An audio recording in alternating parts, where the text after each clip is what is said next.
Hey, welcome back to another episode of the Overland Bonfire Yeah, from Blue I Ridge think you got Overland it right. Gear. That's good work. Almost fumbled that one once again, but it doesn't matter because we call it what we want. Hey, so before we dive into our episode today, we actually want to get you guys ready for something, a special episode coming up in 2 weeks. We're going to do an AMA. If you're not familiar, that's Ask Me Anything. I guess it would be AUA, Ask Us Anything. So drop your questions for us, BROG related, Overland related, awesome coffee table related in the comments below. In the next episode, we will just be essentially doing responses to those questions. We did something like this one time on Instagram and it went really well. We got some good ones. So yeah, maybe this could be a little more long form, dedicate a little more time to each question. Very exciting. You can address them to Matt, Rick, Logan, the awesome coffee table, ever how you like.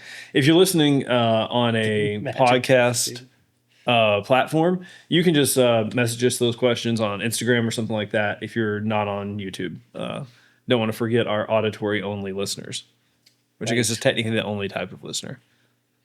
That's true. Auditory only? Yeah. That would be our listeners. The YouTube crowd would be our viewers. Oh. Right? Oh, okay. Yeah. All right. Yeah. So today we're going to talk about infinite power. Or at least power systems in our vehicles. Oh, okay. Yeah. This is news to me, so I'm very excited. We thought you were coming back to the office and we were going to tell you, here's the plan. You would have had 35 seconds to walk up here and think about it. Okay. But then you text us, like, I'm in the studio. And we're like, fine. He's just going to this blind. So kind of the gist of it is Matt has got a pretty dialed system that, correct me if I'm wrong, but he kind of just, you just brought that over from your last truck. I have essentially been doing one thing in my truck because I wasn't sure if I was going to hold on to it. Pretty sure I am. So I'm looking to integrate, slightly upgrade that system a little bit more, less just removable. And then Logan, probably from previous videos, has got the LR3. And he is trying to figure it out. Starting from scratch. Yeah, square one. So both physically and mentally starting from scratch. No, scratch is my favorite ingredients in biscuits. So yeah, Matt. Am I right? Right, like the Ram is pretty much. I totally thought we were talking about biscuits still. I could go for a biscuit. I could. The Ram power situation is pretty much what you had in the Suburban, right? I mean, it's goal zero. Yeah, I'm short of that. I think this has got a 500, and the sub had 1,000. Oh, and you had and then I had the car kit in the sub. That's right. Sub, yeah. And in this one, I don't. I just have it wired. Wired straight to the battery. Yeah. And that's actually worked really well. Yeah. So I do have I wired it into just a big power switch. Just a battery disconnect switch when I say power switch.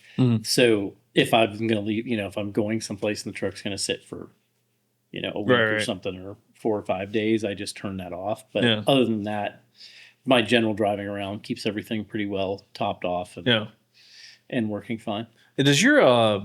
Does this Goal Zero, or was it the previous one, actually had onboard fans, right? Was that your 1,000? This one has a fan too, I believe. Oh, it does? Okay, yeah. Yeah. Because I have an Ecoflow Delta Mini, which apparently I don't know if it's discontinued or just not available. I know one of the issues, we talked about this with Andre on some of our BROG trips, is that Ecoflows don't do great in heat or cold. Matter of fact, he wraps his up in a blanket at night, like we did a January trip, just to make sure it doesn't get super cold and discharge. Yeah, I've had mine. I mean, I don't know that mine necessarily is discharge, but it has a hot and cold temperature, shuts itself down. And I've had it shut itself down a few times, but not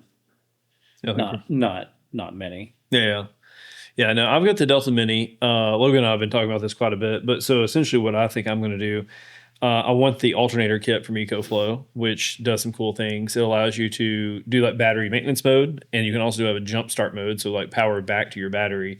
It also allows you to charge your Ecoflow up to 8 times faster, depending on which model you have, versus just having it plugged up in the truck. Originally, I was just going to get it, but now they've got some crazy good deals. It was I think Logan was at the Delta 2, that is it's $699 for the combo, but you're saving $800 off of buying the two pieces separate. Yeah. And I think what I want to do then is I'll finally hardwire in a solar panel on my rooftop tent, power through that, put the Ecoflow in the bed of the truck, put the alternator kit wherever makes sense, and then I'll just have the fridge hooked up. I just got to figure out how I want to mount the EcoFlow in the truck. Maybe like behind the fridge, maybe up on a shelf in the camper. I'm not sure yet. So, yeah. Shelf would be nice. Yeah. I think because especially then you could like open the side door and just have access to it. Plug up your phone, without having to get in. The only downfall of that would be that you would have bigger heat issues or bigger cold issues. Because in the truck, it gets warm. If I'm driving it, in the winter it's gonna get warmed up. Yeah. So I think that helps it. Yeah. I think that helps mine. Yeah, so I would be curious if that was like a pro and a con, because I know like when we were at like rooftop tent rally, my truck's just sitting there open filled, for 3 or 4 days. I actually usually get the EcoFlow out and like, even if the fridge is on the seat delete, and like put it underneath the truck, because the windows heat up.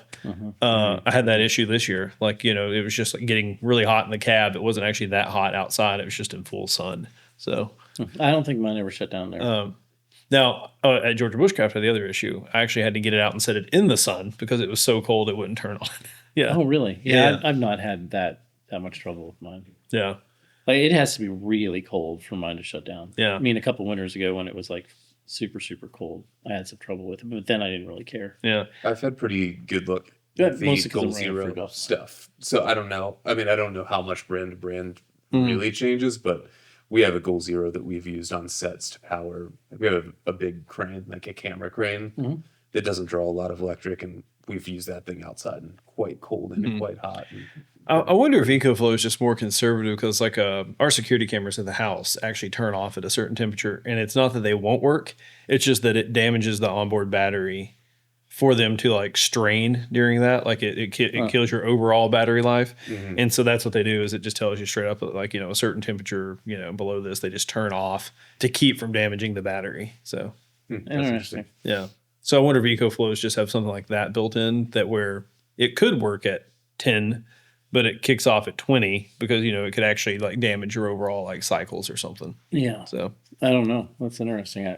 Like I said, I haven't had any trouble out of mine, and I know when I've gone in and like looked at its number of drawdowns, because they're good for so many drawdowns below whatever voltage, 11 something probably, and it's had like almost none. If it's good for 1,000, mine's had like 25. Yeah, right. Something like and that. And it's been in there for a couple of years now, right? Like pretty much straight. Yeah, at least 2 years straight. Yeah.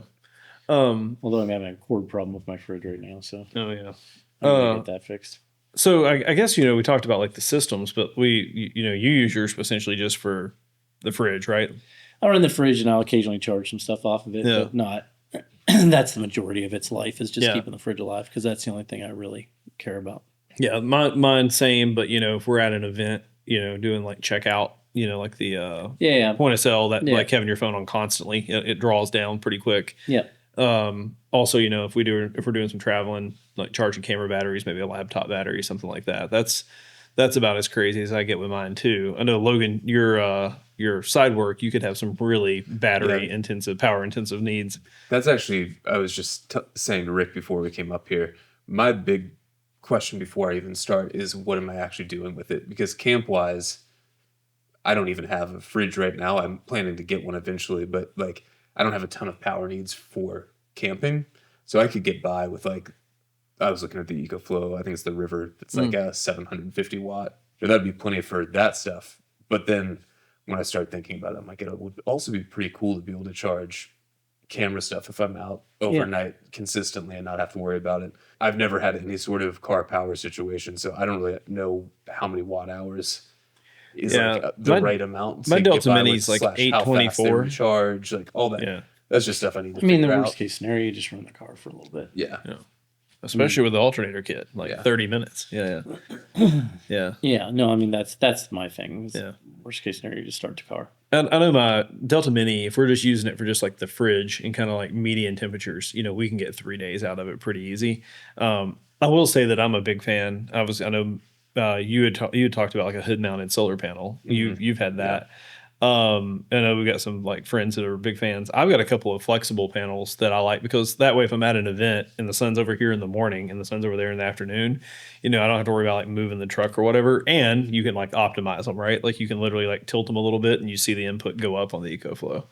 I know Matt is dubious at best when it comes to solar. I think it's I think it's a waste. That's just me. Yeah. I think you spend a lot of money. It's expensive per watt, right? Per input watt, it's expensive. Yeah. I have two 110s, and I will say that, like, at rooftop tent rally stuff like that, like I think the lowest mine ever got was actually overnight, because I would do exactly that. I would set them on one side of the truck, set them on the other side of the truck, at noon, and it stayed at like 90-some It's a percent. pretty good job, yeah. Yeah, but I mean, okay, now we have to move them. We have to get them out. We have to mess with them. We have to keep them in the sun, assuming that it's sunny, because if it's not sunny, you're screwed. You get nothing. I mean, so like Arizona, Utah, I think probably it makes some sense. In the woods here, I mean, most of the summer, if you're in the woods, you're not going to get any sunlight out of it. So that's for me. Solar is way more like for events. If I'm on a trip, A, I'm probably running the truck a lot more, so I don't have to worry about it. And B, I'm going to be actually in the woods. But when you're just sitting in a field, at James River State Park, that's when A, the fridge tends to run down, the battery. Right. So I mean again, you're talking about a lot of money per watt hour in a very narrow use case. Yeah. And 30 minutes of running your truck uses what, a quarter gallon of gas? Yeah. Quarter gallon of gas is going to cost you 75, 80 cents. Yeah. Run it once a day for half an hour. And the 3 days that, let's say you do 10 days of events a year, which would be a lot. Yeah. I mean, for most people, we're talking about you're spending less than $10 a year on gas. Right. Yeah. Even if you counted it against, wear and tear on the truck, you're still not talking about, you're still not talking about a significant amount of money. Yeah. I mean, you're talking about under $20 a year. I will say, and how much solar panel can you amortize those solar panels over 10 years? Yeah. Because that's, life expectancy is, 10 years or less, plus they start to degrade if you're really using them. Now you're talking about it's $100, $200 in gas. Yeah. And no messing around, walking, moving, keeping track of, forgetting about, worrying about the sun. Am I in the shade? Yeah. Oh God.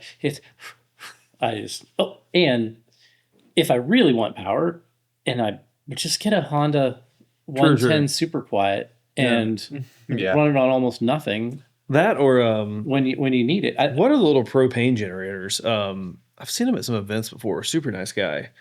That they are like silent. Yeah. Like you hook them up, you can hook them up to like 1-pounders or a bigger tank. And I mean, like the loudest thing is when you click it on. Like, so I think some of that makes a lot of sense. I think people, if you're going to boondock a whole bunch and you're going to live out of the truck, and again, you're going to do it out west where you get good sun and you want to run the air conditioner off the batteries, maybe there's some upside there, but short of that, the only thing I will say is currently though, my truck, to get it like from, let's say like 60 to 90 some percent wouldn't be like 30 minutes. So it would be like an hour or two to charge up but you're charging it off the lighter, right? Yeah. Right. Yeah. If that's just dedicated, you shouldn't do that. Yeah. I mean, that's just not good for your system. That's not the way that system should work. Mine will charge pretty quick, but it's run heavy gauge directly. Right. Yeah. So it's not, if my truck runs half an hour, 40 minutes, I'm going to pick up 60% of the 60 or 70% of the And that's why I'm saying, like, I, for a long time kind of like was back and forth on keeping this truck. So didn't do anything crazy power wise. I've got a ARB heavy gauge 12 volt to actually just run straight to the bed if I wanted to, so. Yeah, no, that's always my thing with solar. It's. But you had a flexible panel on your. I did. Yeah. Sub, right? Yeah. And I know, like Steve, he's out west a lot. That's all he has on his Jeep is a solar panel, like 100 watt, and he never has any issues. So the one thing that I will say that I did like about that, the way that system was set up is that panel was set up so it was wired into the whole car. So like it maintenance the starting battery. It maintenance the goal zero. So if I was going someplace and left the truck sit, I didn't have to think about it because it just sort of kept everything topped off. And I think there's some advantage to that, so that you're not drawn against the battery all the time. Because I've had problems with that, like in a Land Cruiser, where if I wasn't driving the Land Cruiser every day, like I would just tank the battery half the time because it just would forget about something or forget to turn something off, or even just the parasitic draw that it had. was enough to kill it. Where with this, the sub never had that problem. That was a question I had with having battery banks like we do now, like the Goal Zero and the Ecoflow. Is there a reason to still consider doing like a full dual battery setup? Is that a better option in any way than just doing a?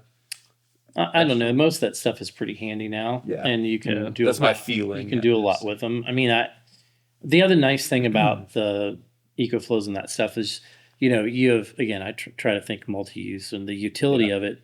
So I can grab that and run my fridge at home. Right. Yeah. I can grab that and run my freezer. I may not run it full time. Yeah. But I can plug it into my freezer 2 times a day. Yeah. Yeah. And let it run a cycle or 2. Yeah. Go back. If I have to hook it up the truck, start the truck, and I basically have a built, between the 2 of them, I have a generator that I can, restock basically and move. We did that when we bought half a cow. Like literally just didn't have enough space and was like, oh shit, we need to do some major reorganization in the fridge and the freezer. And was like, oh, let's just get the truck fridge, crank it down, and just add it absolutely packed full of beef. Yeah. And it sat in the floor, so. Yeah, no, I think there's a lot of slick options. The other thing that I think is probably one of the other things that I really liked about the sub that we did was it actually had an outlet on it for 110, so you could shore power, basically like an RV. I could plug that in, and it charged everything too. So again, I'd left the sub here at the shop for 4 or 5 days before going someplace. Yeah, and I just plug it into shore power and let it do its thing because it would have been in the shade. Yeah. Logan, I will say one thing. Your vehicle is old enough. Mine, I would love to do this, but it doesn't really have enough space. With my old Toyota, when it was time for a new battery, I literally showed up at Battery Plus Bulbs. It was like, here's the dimensions I'm working with. I want the biggest battery that I can put in there. And sure enough, they can search by size. And so got a significantly larger battery than the stock in terms of just the set cell size. And it lasted forever. I mean, interesting. I don't even know how many years. And that was running a fridge. We're doing trips and I had the pop top camper. And that's all I ever had was that. And then a little Dometic for night. I would put the fridge over on the PLV 40, which is a pretty small battery. And otherwise, just through the day, it just ran off the truck. And so when I sold that truck, it still had that battery in it.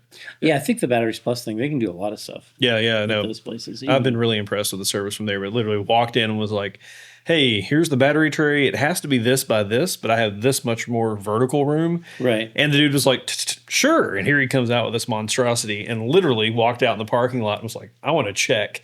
And it had, rods for the support. It was 4 threads on each one. And I was like, I'm going to go buy some longer rods, but yeah, this is perfect. Yeah. So yeah, no, I think it's interesting, the battery options that have come available now and all the opportunity there is to deal with power and stuff like that, like I said. But there's still a point I think there's still a serious place to just burn in dinosaurs. And no, like we talked about though, the alternator kit intrigues me because of the jump start capability. I think that's really interesting. It's essentially a big ass Nobo that's just already plugged in. Or right. No-co. Yeah. Yeah. No, that would be slick. Yeah. The fact that you could back power to it would be. Yeah. Or like you said, battery maintenance mode, where you just I'm going to be at the airport for 10 days. Right. Put it on battery maintenance mode and let it go. Yeah. And that's, like I said, that's the kind of thing where that solar panel on the hood I really think had some value to it. I was looking at the Cascadia 4x4 that's panel because the name. Because it does that whole thing. It directly into battery. Marketplace is the place to score. I got a 110 watt panel for $150. Yeah, no, I mean, I have the same thing. I own a bunch of panels that I bought over the years, just different times, trying different systems out. Typically bought them used. Yeah. What I really want is the Dorothy. Remember the Dorothy? Yes. Expo a couple years ago. That was cool. Yeah. So what's that? It's a wind turbine, air compressor powered boom. So this thing is maybe 36 inches in this bag. They had it on the back of a Bronco. Well, they pulled the bag off and the turbine flips up. It's folded down. The blades, come out. And then he literally hits a switch. Air compressor on the truck kicks on and this boom extends 10 feet. And then it has a unlock on it. So it won't spin until you get it where you want it. And he unlocks that thing and in no wind, it just starts singing. And really slick. He told me he had produced over the weekend like 1,500 watt hours, like in not a particularly rainy or windy weekend. Like, That's crazy. Yeah, like The other nice thing is that would produce power during the night. Yeah, Would it would probably produce better power when it's cloudy. Because you figure if you have any kind of rain precipitation coming, you're probably going to have some wind with it. Like, it checks a lot of boxes. And the other thing is, the wind turbines are basically, if you can get them high enough, there's wind. Right. Yeah. Like there's some kind of air movement if you can get them high enough close to the ground, I guess less. But it was like 10 feet tall, so it's on the back of the truck. We'll call it 13 feet up. And probably the turbines were 20, 24 inches something blades or something like that. But it was super slick. Like the turbine folds down, the blades fold down, all that stuff pops up and locks in, and then literally just hits a button and like people like Gobi, they go to the beach. Yeah. You would never have to worry about power because I mean, like, there's always a breeze camping on the beach. So air compressor would be above my solar panel list. No, for sure. That's where we're down. But that's the coolest like vehicle related power thing I've seen in years. Is the Dorothy 2. Yeah. Above portals and 37s, but no, a good air compressor. Oh, and I will say, I never thought it would live as long as it has, but my little Via Air P88 just keeps going. Like, I just got one of those. Don't know what I'm going to do with it yet, but I don't know if I'm going to put it in a portable kit or if I'm actually going to put air chucks on the truck. I loved, again, Sub had chucks. I so missed that. Yeah. It had York, belt driven York on it, so it would run full time as much air as you wanted, and then which that was handy as all get out. That's one thing I really. And Jeremy installed it. Neither of us know that much about it, so don't ask us any questions. Yeah, don't ask any questions. We still get questions on that YouTube video. It's like, I don't know, man. Like, Jeremy's a mechanical genius. Like, and if there's a kit, you can buy a kit, and then you just replace one of the belts and replace the belt, add a pulley, and there's like brackets. It comes with brackets. But really slick, and that. Just having an air truck that was off the back of the truck where I could just walk up, plug in a line to it. And as long as the truck was running, I had all the air I wanted. I just like my portable one. I mean, again, I was just like, I want something. And because like we used it here, at the shop for the tractor. 100%. It's in the ammo can. You know, it gets hot. I don't have to worry about it. You just cram it back in there. It's not going to melt anything. No, there's a bunch of advantage to that for sure. It was just, like I said, handy just having something that was like always just, you're in the middle of the field, drive up to it, fill it up. Infinite duty cycles. Infinite duty cycles was slick. So if you actually wanted to blow something off or do something, not that it was good at that, but with a little tank, it probably would have been great. Yeah. I did get a tank for my little Via Air project. That's why I haven't quite got it all put together. Because so like the little like DIY power tank type thing, or I don't know, a little aluminum. Yeah. I think it's maybe an ARB tank. And I don't have what I don't have is the cutoff. It's full power. Yeah. I would need that before the pressure switch. I would need I just haven't. But I do like the idea, like throwing that in some kind of little Pelican case or something. Kind of like the ARB setups are. Yeah, I was just gonna they're dual one. It's just that compressor in a case. Yeah, maybe this coming winter I'll DIY that whole thing and get it together. And you've got a couple of like Harbor Freight cases down there that would probably be the right size too. I do, because I built a bunch of power switch. Kind of before Goal Zero and stuff like that got good. I built my own basically switch boxes and to run a dual battery. So either a dual battery fits, battery fits in it, and then I had switches and stuff on it. Yeah. Or I'd run it as a power distribution box. Yeah. No, I think it's, you don't really need that much power if you're just like running a fridge, unless it's a huge fridge. And, even we talked about, even though when we're out like at events, well, it's also like, oh, I need my phone and my laptop to be charged, just for the sake of like doing business at the booth.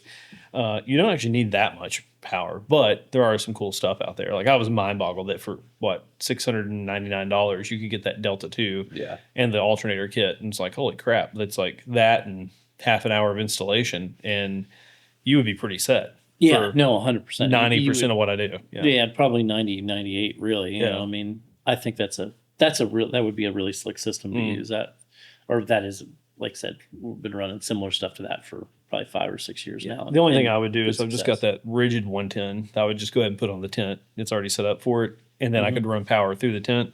That tent has some square footage. Anderson plugs on it, so you just literally plug the solar panel in the top, then run a cord out the bottom down into the camper. Yeah, That would be handy. a couple And of if you USB outlets and stuff in the tent are already in there. So yeah, and again, that would kind of do the parking. If you were going to leave it parked for the week, you just go to Tennessee and take the cross track, and yeah, right. you leave the truck parked. It'd be easy to, know. Of course, at your house where you park it, it's in the shade all the time, so it'll only work in the winter.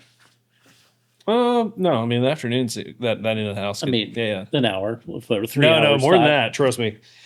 Yeah, I bet from Rick's like, I mow that lawn. I know. October. yeah. to, No, it's our bedroom is on that end, and like you can do this Oh, and feel the heat on the wall. Yeah, but I bet from October until March, it's only getting a couple hours of good sun.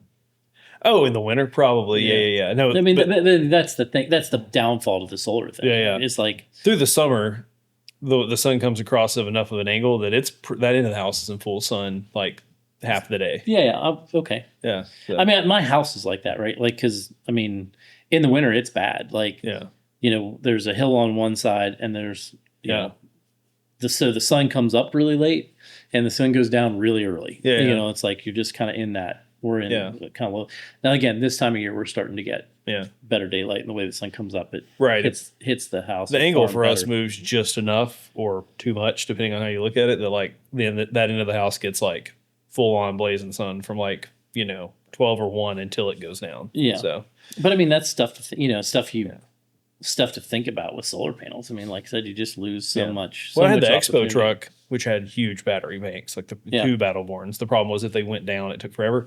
I did just park it at the barn with the tent up for like 2 days, just like optimal, So that was late in the year, so the sun was way lower. But because they were huge. I don't even know like how much capacity, but once they went down, when it was parked like behind the house, I was like, oh, okay, I'll drive it a day, and it like barely moved. It was like, okay, I'll park it in the sun for 3 days. To bring it back to life. Yeah, no, that was an interesting truck for sure. Yeah, lots and lots of power, and not a lot to run. No, nothing to run. A fridge. Yeah. It wasn't on much. Yeah, So let us know. I guess anything else on this one? A couple weeks we're going to be Green Top Outdoors, taking the Overlander Flea Market on the road, hanging out with our good friend Jimmy and his crew on May 31st, 10 to 3.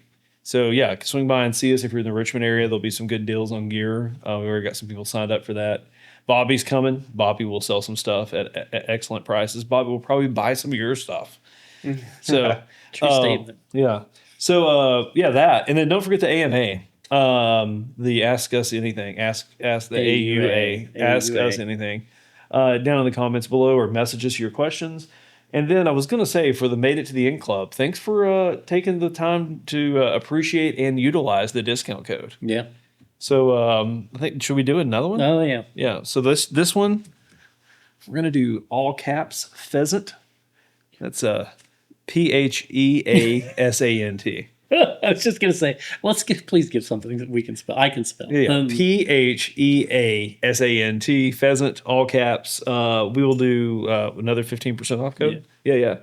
But we had quite a few people utilize Candle from the last episode, so I don't know if you probably can't see it. This one's pheasants. Logan's excellent find for the mug. Yeah. Is this? Are we doing this just till the next podcast? Good till the next. Yeah. Podcast? I'll kill off the Candle when we get back down to the shop, and I'll turn pheasant on. Turn pheasant on because this episode comes out next week.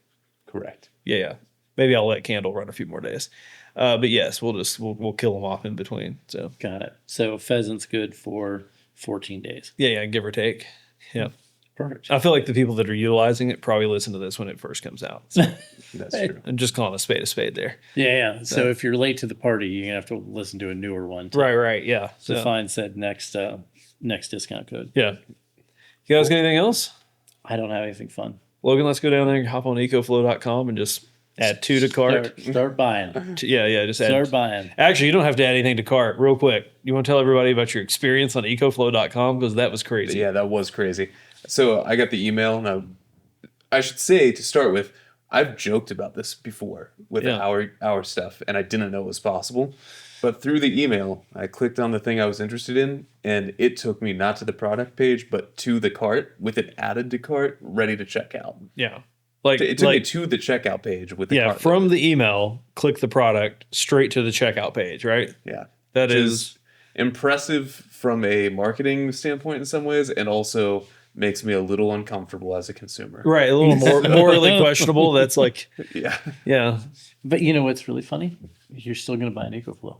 probably. So your moral compass is not. It's not like as the car, important like the car as the- dealership. yeah. Yeah. The car dealership having the paperwork already done when you get there, you know, Right. that's kind of Yeah. Your moral compass is pointing a little bit. You know, yeah.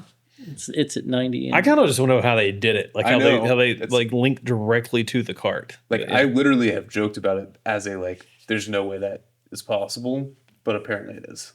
apparently not only is it you're about to buy from them, even though you think it's morally questionable.